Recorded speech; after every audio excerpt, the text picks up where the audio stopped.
En estos momentos vamos a escuchar la palabra de Dios.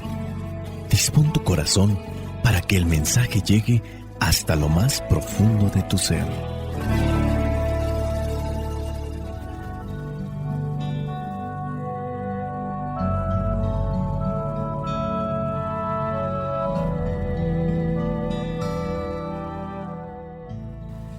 El evangelio que la iglesia nos presenta para el día de hoy corresponde a Mateo, capítulo 5, versículos del 17 al 37. Dice así: No crean que vine a abolir la ley o los profetas. No vine a abolir, sino a cumplir, porque les aseguro que mientras permanezcan el cielo y la tierra, no pasará ni la más pequeña letra, ni un punto de la ley hasta que todo se cumpla. Por tanto, el que no observe uno solo de estos mandamientos más pequeños y enseñe así a los hombres, será el más pequeño en el reino de los cielos. En cambio, el que los practique y los enseñe, ese será grande en el reino de los cielos. Porque les aseguro que si su justicia no abundara más que la de los maestros de la ley y los fariseos, de ningún modo entrarán en el reino de los cielos. Si ustedes saben que se dijo a los antepasados,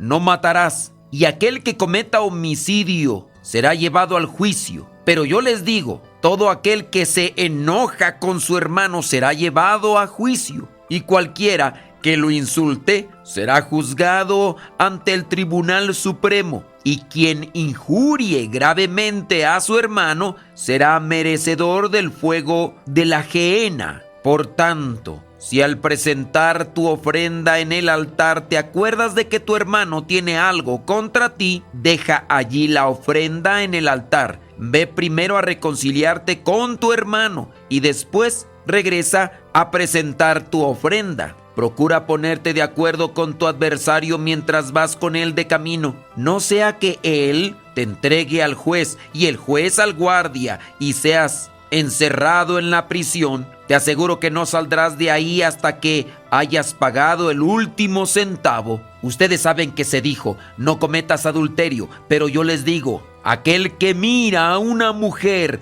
con malos deseos, comete adulterio con ella en su corazón. Y si tu ojo derecho te hace caer en pecado, sácalo y arrójalo de ti, porque es mejor para ti perder uno de tus miembros y no que todo tu cuerpo sea arrojado a la gehenna. Y si tu mano derecha te hace caer en pecado, córtala y arrójala lejos de ti, porque es mejor para ti perder un miembro que entrar con todo tu cuerpo a la gehenna. También se dijo, el que repudie a su mujer, que le dé acta de divorcio. Pero yo les digo, todo aquel que repudie a su mujer, excepto en caso de unión ilegítima, la expone a cometer adulterio. Y cualquiera que se case con una repudiada, comete adulterio. También saben ustedes que se dijo a los antepasados, no jures en falso, sino que cumplirás al Señor tus juramentos. Pero yo les digo, no juren nunca, ni por el cielo, pues es el trono de Dios, ni por la tierra, porque es el estrado de sus pies, ni por Jerusalén, pues es la ciudad del gran rey. No jures por tu cabeza,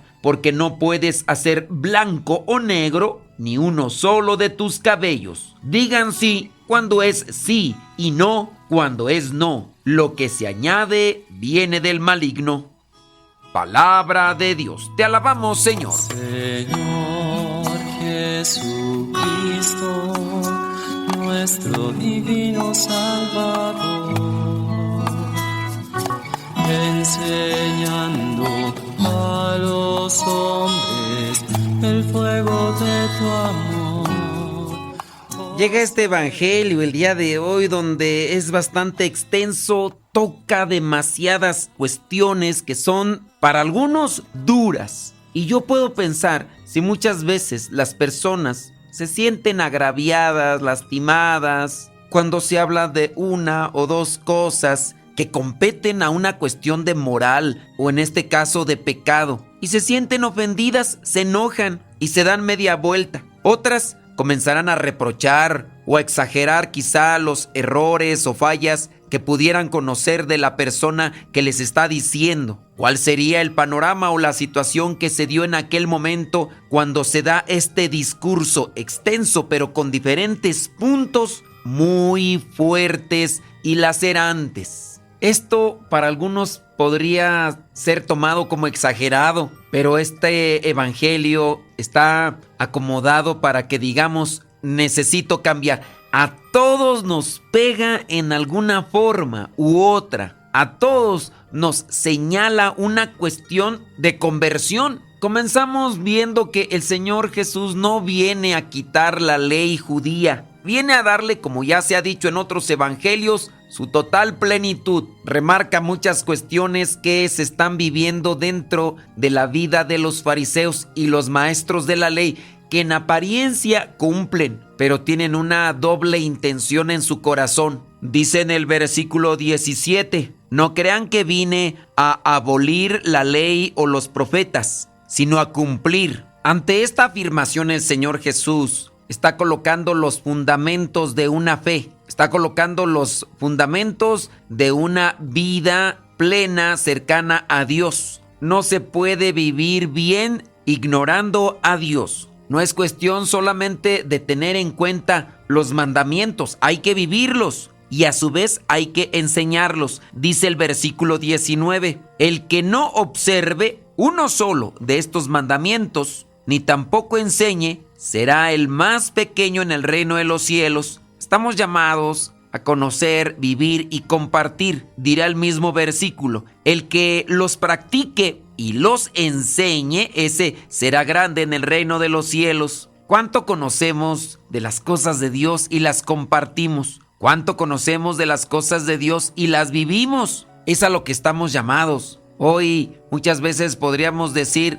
no conozco, no sé, soy muy ignorante, pero ante la disposición digital de muchas maneras tenemos un alcance inimaginable. Hoy podemos aprender idiomas, aprender muchas cosas con relación a diferente temática. ¿Por qué no conocer más de Dios? Leer podría justificarse, no tengo libros, pero teniendo ya estas plataformas digitales podemos encontrar los libros ya en digital y leerlos, preguntar, rascarle, profundizar y reflexionar. Vivimos en la ignorancia por nuestra desidia, por nuestra flojera. El Señor Jesús le dice a sus discípulos que si no superan a los maestros de la ley y a los fariseos, tampoco entrarán en el reino de los cielos. Ya con esto nos afecta a una mayoría. El cuestionamiento entonces sobre cómo estamos viviendo delante de Dios tiene que hacerse desde cuánto conozco de Dios, cuánto estoy viviendo eso, y también de eso se nos va a pedir cuentas, que lo estemos compartiendo, que lo estemos enseñando a los demás. Muchas veces nosotros,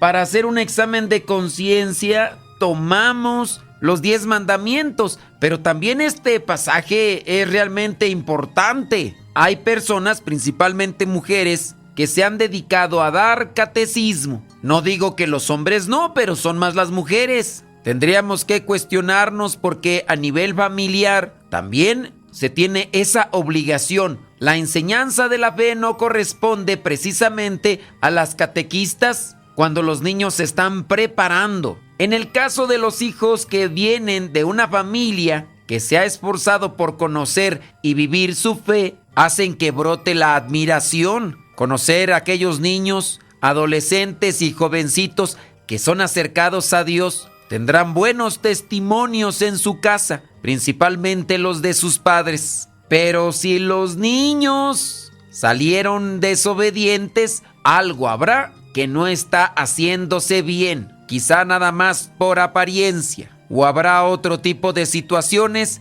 que no se ventilan, pero como dice el mismo evangelio, por sus frutos los conocerás. Brincando a otro punto de reflexión, dice el versículo 21, se les dijo a sus antepasados, no matarás, pero yo les digo, versículo 22, todo aquel que se enoja con su hermano será llevado a juicio. Aquí, la mayoría, yo pienso que ya tenemos algo que cuestionarnos. Dice el mismo versículo 22, y cualquiera que lo insulte al hermano será juzgado ante el Tribunal Supremo. ¿Cuántas veces en nuestra vida nos hemos enojado a tal punto que no le hablamos? Oye, de repente te platican que ciertos hermanos de sangre andan bien enojados, no se hablan. Y tú preguntas, ¿ha de ser por las herencias? No, pues resulta que no. Y entonces, cuando le rascas un poquito para ver la verdad, te dicen, pues que se enojaron porque como le van a equipos de fútbol, soccer diferentes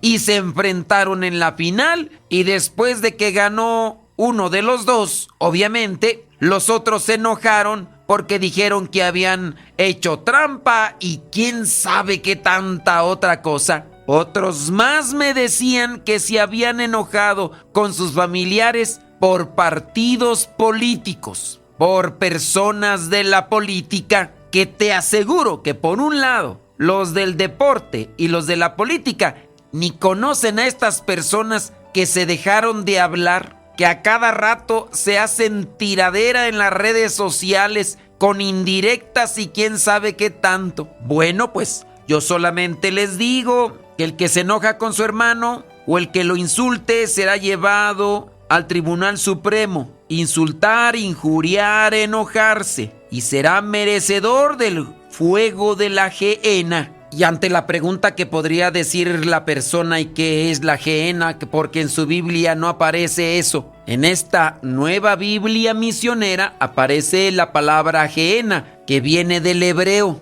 y se refiere a un lugar de castigo definitivo, el lugar donde está la separación eterna de Dios. También se puede traducir esta palabra como infierno, como una nota más bien de conocimiento, aunque no nos sirve para la salvación, y a veces el conocimiento nos sirve solamente para presumir. Decirles que la palabra gehenna significa valle de Hinnom, que se refiere a un lugar real, un lugar geográfico que está al sur de Jerusalén. Y en el Antiguo Testamento, ahí se practicaron sacrificios paganos, e incluso algunos llegaban a ofrecer sus hijos al dios Moloc. Obviamente, con el paso del tiempo, este lugar se convirtió en símbolo de corrupción y abominación, y con el tiempo fue considerado un lugar maldito. Según la tradición judía, ese lugar se convirtió en basurero. Allí quemaban desperdicios.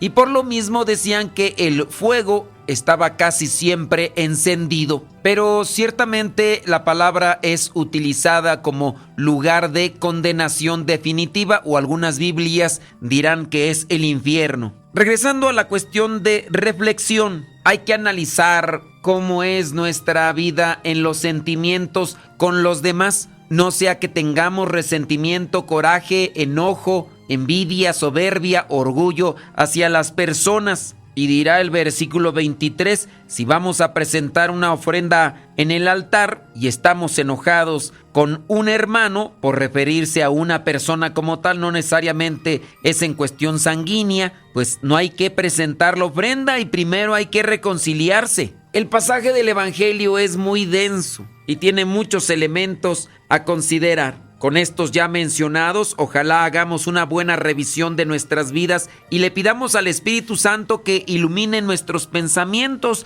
nuestras palabras y nuestro corazón, para que todo así, lo que pensemos, digamos y también sintamos, sea siempre conforme a la santa voluntad de Dios. Espíritu Santo, fuente de luz, ilumínanos. Espíritu Santo, fuente de luz, llénanos de tu amor. La bendición de Dios Todopoderoso, Padre, Hijo y Espíritu Santo, descienda sobre cada uno de ustedes y les acompañe siempre. Soy el Padre Modesto Lule, de los misioneros servidores de la palabra. Vayamos a vivir el Evangelio. Lámpara es tu palabra para mis pasos, luz en mi sendero. Lámpara es tu palabra para Mándanos un mensaje por WhatsApp para mandarte el Evangelio todos los días con una trivia, una metáfora y una canción, aparte de la reflexión.